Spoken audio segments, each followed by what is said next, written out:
तो finally CBSE class 10th board exam mathematics के question paper की हम बात करने वाले हैं। ना केवल क्वेश्चन पेपर की इस वीडियो हम बात करें बल्कि पेपर चेकिंग और इम्पोर्टेंट क्वेश्चन, साथ ही साथ एग्जाम में अगर कोई क्वेश्चन नहीं आता है तो क्या करना होगा, कैसे आप लोग एग्जाम में पासिंग स्कोर एक अच्छे स्कोर फोड़ सकते हैं। आज की इस वीडियो में सभी पॉइंट डिस्कस करूंगा। आपको क्वेश्चन पेपर दिखाऊंगा कैसा आएगा, साथ ही साथ आपको इंपॉर्टेंट क्वेश्चन प्रोवाइड करूंगा। ना केवल ये चीजें होंगी बल्कि पेपर चेकिंग भी दिखाऊंगा किस प्रकार से रहती है और आपको कैसे आंसर लिखना होगा ताकि आप एक अच्छे score CBSE board exam class 10th के अंदर फोड़ पाए। ये वीडियो काफी ज्यादा इंपॉर्टेंट है आप सभी के लिए। इससे पहले हमने आपकी आंसर शीट को फिल कैसे करना है इसको लेकर वीडियो बनाई है। इंपॉर्टेंट क्वेश्चन जो आपके क्लास 10th के हैं वो आपको क्लियर कट किए हैं। अगर आपने वीडियो नहीं देखी जरूर से चेकआउट करें, और हाँ, चैनल पर पहली बार आए हो मेक श्योर आप चैनल को जरूर से सब्सक्राइब करें। यहाँ पे सीबीएसई क्लास 10th की सभी इंपॉर्टेंट वीडियोज आपको मिलती रहेंगी। आइए बिना किसी देरी के बात कर दें आपके क्वेश्चन पेपर को लेकर। क्वेश्चन पेपर जो कि आपके class 10th mathematics board exam का स्टैंडर्ड और बेसिक क्वेश्चन पेपर है। आप यहाँ पे देख सकते हैं कि ओवरऑल पेपर कैसा आने वाला है। पहले तो हम बात कर लेते हैं एक ब्लूप्रिंट की ओवरऑल पेपर आपका कैसा रहेगा, फिर हम बात करेंगे क्वेश्चंस की, मेन क्वेश्चंस और पेपर कैसा रहेगा वो, और पेपर चेकिंग को स्टेप बाय स्टेप समझेंगे। पहले क्वेश्चन पेपर जो इग्नू ने सीबीएसई ने सैंपल पेपर के रूप में जारी किया था। देखो, सीबीएसई का एक सैंपल पेपर है जो इस बार के लिए जारी किया था कि ओवरऑल पेपर इसी फॉर्मेट को फॉलो करता हुआ बनाया जाएगा। टोटल क्वेश्चन 38 होंगे, सभी क्वेश्चन कंपलसरी रहेंगे। पेपर आपका 5 सेक्शन में डिवाइडेड रहेगा, A B C D E, और सेक्शन ए के अंदर 1 से 18 क्वेश्चन मल्टीपल चॉइस यानी एमसीक्यू होंगे और 2 क्वेश्चन आपकी असर्शन और रीजनिंग के रहेंगे। 20 मार्क्स का पूरा सेक्शन ए रहने वाला है। सेक्शन बी में अगर आप देखोगे तो यहाँ पे 2-2 मार्क्स के क्वेश्चन होने वाले हैं। कितने क्वेश्चन है तो कुल मिला के 1, 21, 22, 23, 24, 25, 5 क्वेश्चन आपकी कुल मिला के मिलेंगे और कितने मार्क्स हो जाते हैं 10 मार्क्स। इसके बाद में यहाँ पे देखो 3-3 मार्क्स के क्वेश्चन है आपके पास में 6 क्वेश्चन, ठीक है, 18 नंबर के ये हो जाते हैं। इसके बाद में 4 क्वेश्चन आपके ये रहने वाले हैं 5 मार्क्स के, और 3 क्वेश्चन आपके कैसे हैं 4 मार्क्स के। तो ओवरऑल पेपर आपका 80 नंबर का हो जाता है। पेपर में कुछ चीज़ें आपको गिवन की जाएंगी, जैसे यहाँ पे देखो गिवन है कि पाई की वैल्यू क्या लेनी है 22/7, ये बेसिक चीज़ें आपको गिवन की जाएंगी। कैलकुलेटर की बात करें तो कैलकुलेटर अलाउ नहीं है, दैट मीन्स आपको बेसिक चीज़ें कैलकुलेशन आपको खुद से ही करनी है। क्वेश्चन की बात करो तो क्वेश्चन आपके कुछ इस प्रकार से हैं। ये सैंपल पेपर है जो आपको मैं दिखा रहा हूँ, और पेपर जो आपको बोर्ड एग्जाम का रहता है, देखो इसकी ये आंसर शीट है। ये आपको प्रैक्टिस में हेल्प करेगी कि यार कैसे एक्चुअल में सीबीएसई में चेकिंग होने वाली है, मार्क्स कैसे मिलेंगे, स्टेप बाय मार्किंग है। ये तो 1 मार्कर है जिसमें आपका करेक्ट आंसर है 1 मार्क्स मिलेगा। हम जाते हैं सीधे 2 मार्क्स के क्वेश्चन पर सेक्शन बी के अंदर। आप यहाँ देखो कि 1 मार्क्स आपको इस चीज पे मिल रहा है और 1 मार्क्स मिल रहा है स्टेटमेंट पर। इसी प्रकार से अनदर क्वेश्चन देखो, यहाँ पे भी स्टेप मार्किंग है। हर एक चीज के अलग अलग नंबर हैं और ये चीजें आपके एग्जाम के लिए भी इंपॉर्टेंट है। वो मैं आपको आगे बताऊंगा कैसे आप लोग ऐसे क्वेश्चन अटेम्प्ट करोगे जो आपको बिल्कुल नहीं आ रहे हैं। अब यहाँ देखो कि आपने ये स्टेटमेंट लिखी, ठीक है, जो गिवन टर्म से, फिर आपने यहाँ पे रेडियस निकाला, इसके भी 1 मार्क्स हो गया, ठीक है। ये वाला क्वेश्चन देखो जो चैप्टर 2 का है, सम ऑफ जीरोस आपने यहाँ पे निकाले, फिर प्रोडक्ट ऑफ जीरोस निकाला और फिर ए और बी की वैल्यू निकाली। इस प्रकार से मार्किंग है, देख रहे हो। तो इस प्रकार से आप लोग स्टेप मार्किंग को देखेंगे, ठीक है। अब आगे समझो, जैसे ये आपका ट्रिग्नोमेट्री का क्वेश्चन है। यहाँ पे आप स्टेप में मार्किंग देख पा रहे हैं, ये 1.5 नंबर है और फाइनल आंसर कितना है, हाफ मार्क्स होता है। तो कई बार क्या होता है कि मान लो कि यार कैलकुलेशन बहुत लेंदी है या आपको नहीं आ रही, तो आप फाइनल आंसर को अप्रॉक्स छोड़ सकते हैं या फिर अपने स्टेप्स को पूरा करो, क्योंकि ये फाइनल आंसर निकालने पे हाफ मार्क रहता है। अगर आप स्टेप प्रॉपर कर रहे हो तो आपकी स्टेप मार्किंग मिलेगी और नंबर मिल जाएंगे वैल्यू पुट करने पे भी। ये आप देखोगे 1.5 नंबर यहाँ पे प्रोवाइड किए गए बच्चे को। इसी प्रकार से ये क्वेश्चन देख लो, इसमें भी आप मार्किंग देख सकते हैं। ये वाला क्वेश्चन देखो जो प्रूव दैट वाले हैं, कॉन्ट्राडिक्शन वाले, यहाँ पे भी आप देखो 1 मार्क्स किस में प्रोवाइड किया, और 1 मार्क्स ये लाइन लिखने के होते हैं, लास्ट में ये प्रूविंग लिखने के 1 मार्क्स है। 3 मार्क्स इस प्रकार से प्रोवाइड किए जा रहे हैं। यहाँ पे देखो 1 मार्क्स आपके स्टेबल का रहता है, 2 मार्क्स आपके इस प्रकार से रहेंगे, फाइनल आंसर इंक्लूडेड। अगेन यहाँ पे 2 मार्क्स टेबल के लिए हैं, 1 मार्क्स आपके फाइनल आंसर के लिए है। इसी प्रकार सर्कल का क्वेश्चन देखो, फिगर वगैरह बना के आनी है। कई बार क्या होता है बच्चे, आपको मान लो कोई क्वेश्चन नहीं आ रहा, लेकिन जो क्वेश्चन की स्टेटमेंट है उससे आप नोटबुक पे रफली डायग्राम, स्ट्रक्चर और जो गिवन है टर्म्स, वो फॉर्मूलाज गिवन, वो आप मेंशन करो। स्टेप जितने हो सकते हैं उतने स्टेप लिखो अगर आपको कोई क्वेश्चन नहीं आ रहा है तो, ठीक है। जिससे क्या होगा, मार्क्स मिलने की संभावना बढ़ जाती है। ये उन केसेस में जब आपको क्वेश्चन बिल्कुल भी नहीं आ रहा, लेकिन जो क्वेश्चन आते हैं उसको तो प्रॉपर अटेम्प्ट करना है। और ये क्वेश्चन देखो एक ऐसा क्वेश्चन है जो कई बार रिपीट हुआ है। बाकी अब हम आगे बढ़ते हैं और आपको क्वेश्चन पेपर दिखाते हैं थोड़ा, कि इस बार का पेपर कैसा रहेगा और कैसा एक्चुअल में बोर्ड एग्जाम का पेपर रहता है। अगेन ये चीज़ें हम ऑलरेडी बात कर चुके हैं, पेपर देख लो एक बार। ये हिंदी में भी है, ठीक है, और इंग्लिश में भी। इस प्रकार से वैल्यूज हैं, ठीक है। आपको बताने की आंसर क्या होगा, वैल्यू क्या होगी। अगर हम 10a cosec A square minus of sine A cosec A whole square निकालते हैं तो इसकी वैल्यू कितनी आएगी। ये ट्रिग्नोमेट्री एक क्वेश्चन और ये एप्लीकेशन ऑफ ट्रिग्नोमेट्री का अनदर क्वेश्चन।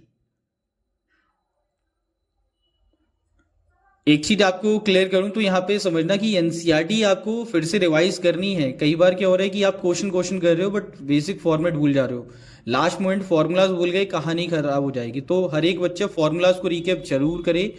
हर एक चैप्टर के लिए आप एक क्विक रिवीजन जरूर कर लेना, जो भी आपने पूरी साल भर मेहनत की है।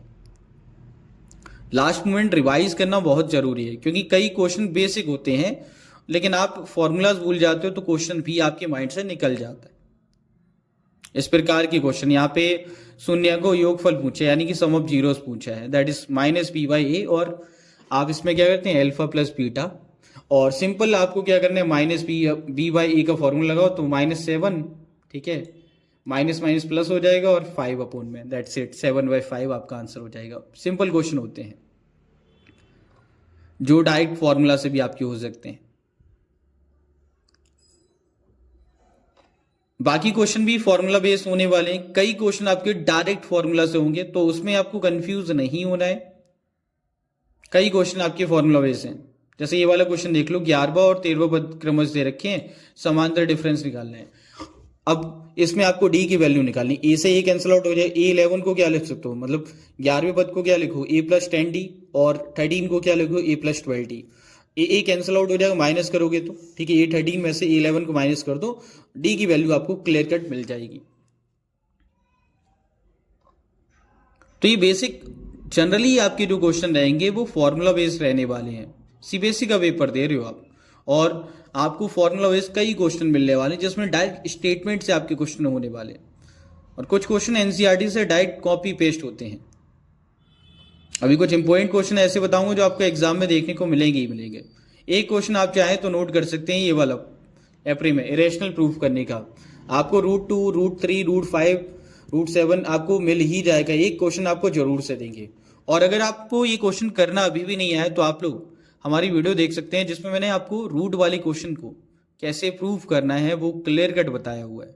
बहुत अच्छे से आपको क्लियर आउट किया है जो मेन क्वेश्चन आपका रहता है। आप इसे देख सकते हैं, प्रूफ दैट वाले क्वेश्चन √2, √3, √5, √7 का। इसके अलावा एक एपी वाला क्वेश्चन है टर्म को, बहुत अच्छे क्वेश्चन है, इसे देखना। चैप्टर 1 के अनदर क्वेश्चन है बीपीडी थ्योरम है, जो आपके एग्जाम में आएगी ही आएगी, बहुत बहुत ज़्यादा इंपॉर्टेंट है, ठीक है। पेपर का ब्लूप्रिंट इससे पहले हम प्रोवाइड कर चुके हैं आपको। अच्छा, आगे बढ़े तो कुछ और क्वेश्चन आपको देखने को मिलेंगे। ये एनसीईआरटी का क्वेश्चन है और डायरेक्टली कई बार पूछा गया इस तरह की question. Find the zeros of the polynomial, पहले से सॉल्व करो, उसके बाद में जीरोस आपको मिलेंगे। 3 से अगर मल्टीप्लाई कर दो आपकी सिंपल इक्वेशन बन जाएगी। अगर आप पूरे को मल्टीप्लाई करोगे तो ये क्या हो जाएगा, 3x² plus of 4x minus 4। Simple divide वाली टर्म्स कैंसिल आउट हो जाएंगी, ठीक है, इक्वेशन फॉर्म हो जाएगी। अब आप सिंपली फैक्टराइज कर दो, आंसर हो जाएगा। अच्छा, इसके बाद में यहाँ पे वर्टेक्स वाली क्वेश्चन चैप्टर 7 के। चैप्टर 7 में 2 ही फॉर्मूलाज है, एक डिस्टेंस का, एक सेक्शन फॉर्मूला। अच्छे से याद कर लो, फॉर्मूला इस क्वेश्चन रहेगा, बहुत आसानी से कर पाओगे।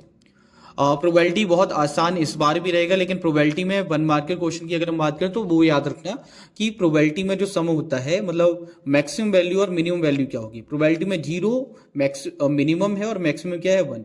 तो जो प्रोबेबिलिटी में वैल्यू आएगी वो 0 से 1 के बीच में आएगी, ना तो कोई वैल्यू आपकी नेगेटिव होगी ना तो 1 से ज़्यादा होगी। तो ऐसे करके आप शॉर्ट लिस्ट कर सकते हो। कई क्वेश्चन आपकी डायरेक्ट क्वेश्चन मिलेंगे आपको, आप ज़्यादा कंफ्यूज होने की जरूरत नहीं है। जो आपने ऑलरेडी तैयारी की है उसको थोड़ा रिवाइज करने की और ज़रूरत है। कई बच्चे अभी पैनिक कर रहे हैं ऐसी सिचुएशन में जब आपके एग्ज़ाम आ चुके हैं, तो आपको पैनिक करने की बिल्कुल भी आवश्यकता नहीं है। आपने जो तैयारी की उसको शार्पन कर लो, रिवाइज कर लो, जैसे आप लोग एग्ज़ाम टाइम में ना पैनिक होके प्रॉब्लम क्रिएट ना करें अपने लिए, जो क्वेश्चन आते हैं वो गलत ना करें, ठीक है। आपकी तैयारी बहुत अच्छी है, कॉन्फिडेंस के साथ जाइए और अच्छे से तैयारी पेपर दीजिए। अब हम बात करते हैं कि पेपर में चेकिंग किस प्रकार से रहेगी और आपको लिखना कैसे है। ये सबसे इम्पोर्टेंट पार्ट है। देखो, पेपर चेकिंग, ये सीबीएसई टॉपर आंसर शीट है क्लास 10th मैथमेटिक्स की। आप देख लो किस प्रकार से लिखना है। मैंने जब आंसर शीट के बारे में बताया तो ये भी बताया था किस प्रकार से लिखना है। आप टॉप पे सेक्शन ए डाल सकते हो। कई बच्चों को क्वेश्चन होता है कि सेक्शन वाइज अटेम्प्ट करें या नहीं, या फिर हम सीक्वेंस पे अटेम्प्ट करें कि स्टार्टिंग शुरू करें एंड पे जाएं।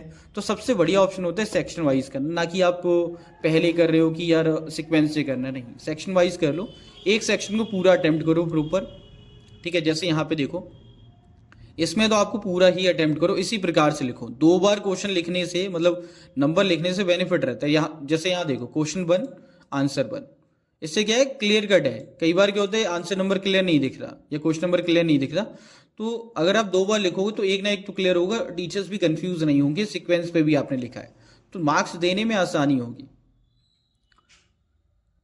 अच्छा, ये मिस्टेक मत करना कि कई बच्चे क्या करते हैं, बॉटम में लिख दिया, आप नेक्स्ट पन्ने पे लिख दो, ठीक है। दोनों ही चीजों को बेस्ट रहेगा। बॉटम से कभी भी क्वेश्चन या आंसर स्टार्ट नहीं करना है। इस प्रकार से आप लिखेंगे, ठीक है, तो स्मूथ रहेगा, टीचर्स जो चेक करेंगे।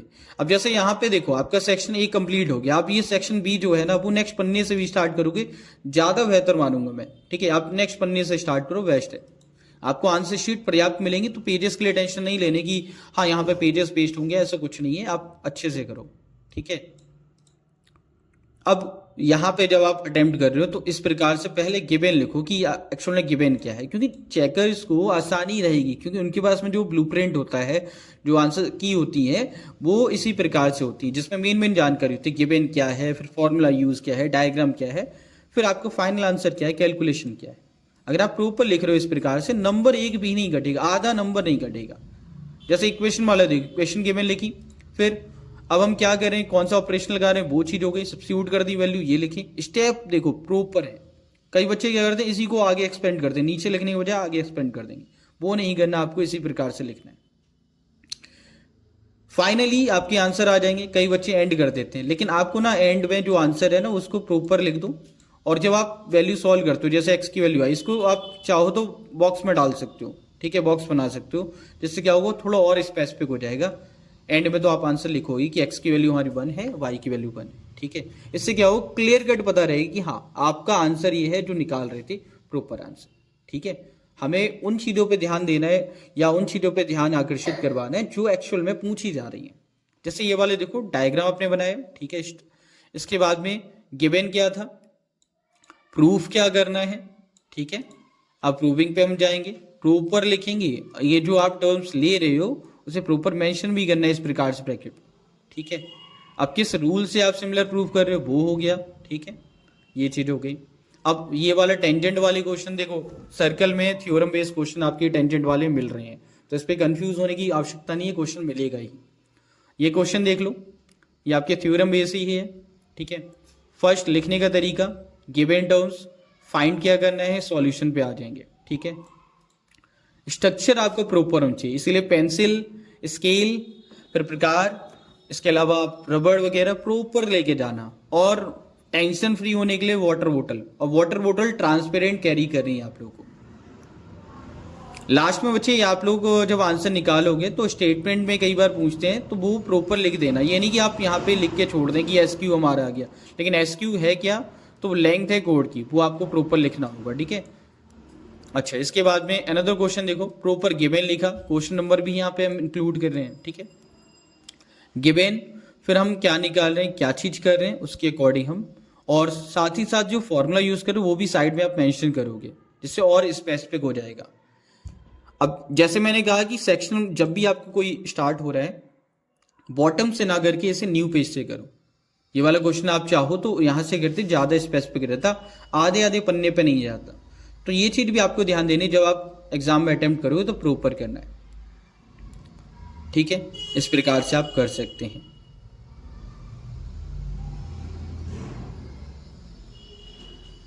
अच्छा, प्रोबेबिलिटी वाले क्वेश्चंस में कई बच्चे क्या करते हैं, स्टेटमेंट बिल्कुल नहीं लिखते, वो डायरेक्ट आंसर निकाल के रख देते हैं। तो आप लोग प्रॉपर लिखेंगे कि अब पूछा क्या जा रहा है, दिया क्या है, ठीक है। इसी प्रकार से ये प्रूव दैट वाले क्वेश्चन, ये आपको लिखना पड़ेगा प्रॉपर, ठीक है। फिर आप जो अप्लाई कर रहे हो वो भी चीजें आपको गिवन करनी है, और लास्ट में ये कॉन्ट्रडिक्शन भी आपको मेंशन करनी है, और लास्ट में आप ये भी कहेंगे we conclude that root 3 is rational. आप यहां पे ही एंड नहीं कर देंगे इस चीज को, ठीक है। ऑल राइट, इसी प्रकार से ये वाले देखो पॉलिनोमियल के जो जीरोज आए हैं वो हमने प्रॉपर यहाँ मेंशन किए, ना कि यहाँ पे एंड कर दिया कि एक्स की वैल्यू -4 -6। आपको यहाँ पे स्टेटमेंट लिख दो तो प्रॉपर हो जाएगा, ठीक है। ये वाला क्वेश्चन देखो गिवन है, ठीक है। गिवन हमने लिखा, प्रूफ क्या कर रहे हैं वो लिखा, अब प्रूफिंग पे जाएंगे, ठीक है। फिगर प्रॉपर बनाएंगे जिससे चेक करने में आसानी हो। यही चीजें जो आपको ध्यान में रखनी है। जैसे यहाँ देखो, अब क्या किया, यहाँ पे लिख दिया क्वेश्चन और यहाँ पे हम अटेम्प्ट कर रहे हैं और यहाँ लिखा नहीं। तो सबसे बढ़िया मैंने क्या बताया कि पेपर आपका जो है ना, वहां पे स्टार्टिंग से करो क्वेश्चन को, आधे आधे पन्ने पे नहीं करना कि एकदम बॉटम से स्टार्ट करें। इसे छोड़ दो, आप लीव करो इस पन्ने को, आगे जो न्यू पन्ना है उस पर जाओ, प्रॉपर लिखो, ठीक है। फॉर्मूला जो यूज है प्रॉपर लिखो। अगेन ये देखो, ये प्रॉब्लमेटिक है। अगर आप आधे आधे पन्ने से स्टार्ट करो, इससे अच्छा आप नए पन्ने से स्टार्ट करो, प्रॉपर एक पन्ने पे आंसर जाएगा आपका। ये प्रूव आया हुआ है पीपीटी जो हमने बात की है। पीपीटी आपकी इतनी इंपॉर्टेंट है कि आप रट लो इसे, ठीक है। और रटी नहीं जा रही, समझ नहीं आए तो वीडियो देख लेना, आपको क्लियर हो जाएगा। अच्छा, गुलाब जामुन वाले क्वेश्चन में दिक्कत आ रही है तो ये देख लो भाई, गुलाब जामुन आपकी प्लेट में सजा के दे दिए, इतने आसान कर दिए कि आप अब तो छोड़ के नहीं आओगे, अच्छे से कर पाओगे। चलो एक और पेपर देखते हैं जो कि है आपका स्टैंडर्ड का, ठीक है। आंसर शीट देख लो। रफ वर्क, इसको लेकर कंफ्यूजन होती है कि साइड में ऐसे करके लाइन करें या एक पन्ना ही स्पेसिफिक कर लें। तो आप एक पन्ना स्पेसिफिक कर लो, चाहे स्टार्टिंग के पन्ने पे रफ वर्क लिख दो या लास्ट के पन्ने पे। मैं कहूंगा लास्ट के पे लिखो, क्योंकि स्टार्टिंग में ये रफली वर्क नहीं आना चाहिए, वो दिखने में थोड़ा बेकार से लगता है। लास्ट पन्ने पे कर दो, उस पर शीट पे लिख दो रफ वर्क। और एंड में इस प्रकार से एक लाइन जरूर कर देना, ये टीचर ने बाद में कि आप क्रॉस कर देना उसे, ठीक है। जिससे क्या होगा, ये रफ वर्क है, इसे चेक नहीं करना। और एक चीज और समझो, कई बार होता है कि यार हमारा क्वेश्चन गलत हो गया, अब समझ नहीं यार क्या करें, तो बच्चे पूरा क्रॉस क्रॉस करना स्टार्ट करते हैं। कुछ नहीं करना, एक ऐसे करके टेढ़ी लाइन कर देनी, इसका मतलब होता है काट दिया, ठीक है। ऐसे लाइन करने का मीनिंग क्या होता है, कट करना, कि ये चेक नहीं किया जाएगा, ठीक है। तो अगर आपकी कोई भी गलत हो जाती, सीधे एक लाइन करो, अगले पन्ने पे जाओ, साफ सुथरी प्रेजेंटेशन के साथ में अच्छे प्रकार से लिखो, ठीक है। इस प्रकार से आप लिख सकते हो सेक्शन ए, फिर क्वेश्चन नंबर प्रॉपर आप लिखते जाओ सीरीज में। पहले 20 क्वेश्चन तो आगे पीछे करने ही नहीं, ये तो सीरीज में। और यहां समझो, आपको जो क्वेश्चन आ रहे हैं उनको प्रॉपर कर लो, जो नहीं आ रहे उसमें टाइम वेस्ट मत करना, उसके लिए जगह छोड़ देना, लास्ट में उसे भी अटेम्प्ट करके आना। ABCD में से कोई भी एक ऑप्शन तो एंड में टिक करके आना ही, ठीक है। खाली कोई भी बच्चा ऐसा ना हो कि कोई भी एक क्वेश्चन छोड़ के चलाए, क्योंकि यहाँ पे नेगेटिव मार्किंग नहीं है, पूरे नंबर स्कोर कर सकते हो। अगर कोई क्वेश्चन नहीं आ रहा उसे भी अटेम्प्ट करो, क्यों, कुछ ना कुछ मिलने के चांसेस होंगे अगर आप स्टेप मार्किंग का ध्यान रख रहे हो तो। कि यार आप गिवन टर्म लिख रहे हो, डायग्राम तो वो बना रहे हो, फॉर्मूला क्या यूज हो रहा है, जो आपको बेसिक पता है वो आप उसमें अप्लाई कर रहे हो, ठीक है। छोड़ के नहीं आना है, प्रॉपर इस प्रकार से आंसर हो चाहिए, ठीक है। आप चाहें तो लाइन कर सकते हैं, वरना आवश्यकता नहीं है। बीच में आप एक लाइन छोड़ के, एक या दो लाइन छोड़ के यहाँ पे क्वेश्चन लिख देना बीच में, और फिर यहाँ से आंसर स्टार्ट कर देना, ऐसे भी कर सकते, ठीक है। ये लास्ट वाली लाइन का यूज मत करना बेटा, आप लोग मत करना इस लाइन का, आप नेक्स्ट पन्ने पे लिखना। कई बच्चे उसी में 2-3 बार लिखे चले जा रहे हैं, ये मत करो, आप नेक्स्ट पन्ने पे लिख सकते हो, साफ सुथरा लिखो। ये देखो यहाँ पे लाइन बच गई ना, ये आप ध्यान दो, ठीक है। ये बचत नहीं करनी, आप साइड में लिख सकते हो, प्रॉपर आंसर होना चाहिए। ये देखो यहाँ पे कितनी बार कट किया, एक सिंपल लाइन कर दो, वो कट ही माना जाएगा, अगले पन्ने पे चले जाओ, ठीक है। टाइम वेस्ट नहीं करना। कुछ बच्चे पूरा काला पीला कर देते हैं, वो बिल्कुल भी नहीं करना, एक सिंगल लाइन बेस्ट है, टाइम सेव करना है हमें, अच्छा, अब आंसर शीट बोर्ड एग्जाम की में एक फायदा ये है कि लाइनें होती हैं, जो नॉर्मल लाइनें नहीं होती उनमें प्रॉब्लम क्या आती है, बच्चे लाइन कर रहे होते हैं 10-15 मिनट वो आंसर शीट पे लाइन करने में निकाल देते हैं, तो ये भी टाइम वेस्ट होता है इन चीज़ों से। और एक और मजेदार बात बताऊं, कई बार क्या होता है हमें कोई क्वेश्चन नहीं आ रहा, अब बच्चे बैठे हुए लेके, तो देखो उस पर क्या करना है, आप उस क्वेश्चन को अटेम्प्ट करो जो आपको आ रहे हैं, पहले वो सारे क्वेश्चन कर लो, लास्ट मोमेंट देखो जो नहीं आ रहे, अब कहीं से पूछ सकते हो वो देख लो, नहीं पूछने को मिल रहा देखने को मिल रहा है वो देख लो, चीटिंग ईटिंग लेके नहीं जानी है, ठीक है। अगर आगे पीछे से हेल्प मिल रही है वो अलग बात है, लेकिन एक चीज और इंश्योर करना, जब भी बैठो सीट पे तो जो अपनी डेस्क वगैरह देख लेना, कोई चिट कुछ भी ना हो, वरना अगर यूएफएम लगता है प्रॉब्लम आएगी, ठीक है। चीटिंग वगैरह किसी बच्चे को लेके नहीं जाने, पूछने का वो अलग बात है। एक और चीज, जब आप ये सारी चीजें कर रहे हो तो आपका ध्यान जो है ना अपने उन क्वेश्चंस पे हो जो आपको अच्छे से आते हैं, उन क्वेश्चंस को बाद में करेंगे जो बिल्कुल नहीं आते या डिफिकल्ट लग रहे हैं, ठीक है। पहले वो क्वेश्चन टारगेट कर लो जो आपको अच्छे से आते हैं। 80 नंबर का पेपर है, 40 नंबर के क्वेश्चन तो आपको अच्छे से आते होंगे तो पासिंग निकल जाएगा। जो टॉपर बच्चे हैं उनको तो बताने की आवश्यकता नहीं है, वो तो करेंगे ही, ठीक है। लेकिन जो ऐसे बच्चे हैं जो पासिंग में प्रॉब्लम फेस कर रहे हैं उनके लिए ये है कि भाई पहले वो क्वेश्चन अटेम्प्ट कर लो जो आपको अच्छे से आते हैं, ठीक है। देखो ये प्रूव दैट वाली क्वेश्चन ऐसे डेट आ रहे हैं, चैप्टर 1 2 3 4 5 ऐसे चैप्टर हैं जो स्कोरिंग है। इसके अलावा प्रोबेबिलिटी स्टैट्स और फिर आपका कोऑर्डिनेट ज्योमेट्री, ये ऐसे चैप्टर हैं जिसमें आप पासिंग तो आराम से निकाल सकते हो इनके भरोसे ही, ठीक है। मैंने ऑलरेडी बताया कि यार ये चैप्टर कितने स्पेसिफिक हो जाते हैं। अच्छा ये देखो किस प्रकार से आंसर लिखने हैं, इक्वेशंस, ठीक है। फिर कंपेयरिंग क्वांटिटीज, हमने ये वैल्यूज निकाली, इक्वेशन देखी कितने सॉल्यूशन आई, कैसी इक्वेशन है, फिर हमने वैल्यूज को सॉल्व कर दिया, ठीक है। इस प्रकार से आप प्रॉपर करने वाले हैं, आप भी इसी प्रकार से करेंगे। और हाँ, यहाँ पे फॉर्मूला प्रॉपर लिखना बेटा, हाफ मार्क्स इसका भी रहता है। आप देख लो आंसर शीट किस प्रकार से, और ये आंसर शीट आपको मैं यहाँ पे दिखा तो रहा हूँ, साथ ही साथ में आपको आपकी पीडीएफ भी शेयर कर दूंगा, आप सभी को वीडियो के डिस्क्रिप्शन में लिंक मिल जाएगा। आप ऐसे भी कैलकुलेट कर सकते हैं रफली, जिससे क्या होगा बार बार पन्ना नहीं पलटने पड़ेगा, ऐसे साइड में कर सकते हो, दिक्कत नहीं रहेगी, ठीक है। इस प्रकार से कर लेना, या अगर आपको एक अलग सा सीट मिल जाए तो और बढ़िया बात है, अब ऐसा तो नहीं देते, वो आपको इसी पे करनी होती है, ठीक है। तो बेटा ये रहेगी आपकी पूरी पेपर चेकिंग जो मैंने आपको दिखाई है, आप लोग एक बार जरूर से देखना। दूसरा मैं आपको लास्ट में ये कहूँगा कि देखो आपकी तैयारी बहुत अच्छी है, अब ज़्यादा कंफ्यूज होने से अच्छा है जो पढ़ा है उसे अच्छे से रिवाइज करो, जो मेन क्वेश्चन है उनको एक बार और देख लो, जो फॉर्मूलाज है उनको और देखो, नए क्वेश्चन पे टाइम वेस्ट करने से अच्छा है जो पढ़ा है उसे स्ट्रिक्ट वे में फॉलो करो, उसे रिवाइज करो। जो बार बार चीजें बताई जा रही रिपीटेड हैं उनको ध्यान दो, बीबडी थ्योरम है, चैप्टर 1 की रैशनल प्रूफ है, ये क्वेश्चंस आप अच्छे से करो। ज्यादा कंफ्यूज और ज्यादा नए क्वेश्चन से आपको जो आता है वो भी भूल जाओगे। टॉपर बनने के चक्कर में ऐसे बच्चे जो पासिंग के लाले पढ़ रहे हैं वो सोच रहे हैं कि एक ही दिन में टॉपर बन जाएंगे, प्रॉब्लम में मत फंसो, पहले पासिंग सिक्योर करो, बाद में आप अच्छे नंबर पे जाना, इस पे ध्यान दो, ठीक है। कहीं ऐसा ना हो कि कंपार्टमेंट आ जाए। कई बच्चे क्या करते हैं कि लास्ट मोमेंट रिवाइज नहीं करते, वो नए नए क्वेश्चन भटकते रहते हैं, ये वीडियो आ गई तो इससे देख लिया, वो वीडियो आ गई तो उससे देख लिया, नई नई किताबें, इसमें फंसना नहीं है। रिवीजन बहुत इंपॉर्टेंट है लास्ट मोमेंट पे, लास्ट मोमेंट पे आपने जो तैयारी की उसके रिवाइज करो कि पूरे साल भर, या जो लास्ट मोमेंट हमने क्या पढ़ा है उनको देखो, ठीक है। फॉर्मुलाइज क्विकली रिवाइज करने हैं, चैप्टर को रिवाइज करना है। बाकी आप सभी को ऑल द बेस्ट, आप पेपर को अच्छे से देके आना, टेंशन फ्री होकर देके आओगे, दिक्कत नहीं रहेगी, ठीक है। ज़्यादा पैनिक नहीं होना है, पेपर है कोई बहुत बड़ी चीज़ नहीं है, आराम से करके आओ, जो चीज़ तैयारी की है उन पे ध्यान दो, ठीक है। बाकी आप सभी का पेपर अच्छा हो, मेरी ओर से ये सभी शुभकामनाएं आप सभी के साथ हैं। आंसर शीट पीडीएफ आपके साथ में मैं शेयर कर दूंगा, क्वेश्चन पेपर की पीडीएफ आपके साथ में शेयर कर दूंगा, और हाँ एक पीडीएफ और रहेगी जिसमें इंपॉर्टेंट क्वेश्चन होंगे रिपीटेड वाले, आप देख लेना, आपका काम हो जाएगा। बाकी आज की इस इंपॉर्टेंट वीडियो में नहीं, पसंद आए तो लाइक एंड शेयर करें, चैनल को सब्सक्राइब करें, और हाँ जो भी क्वेरी है कमेंट बॉक्स में पूछ सकते हैं। थैंक्स फॉर वॉचिंग, जय हिंद जय भारत, बाय दोस्तों।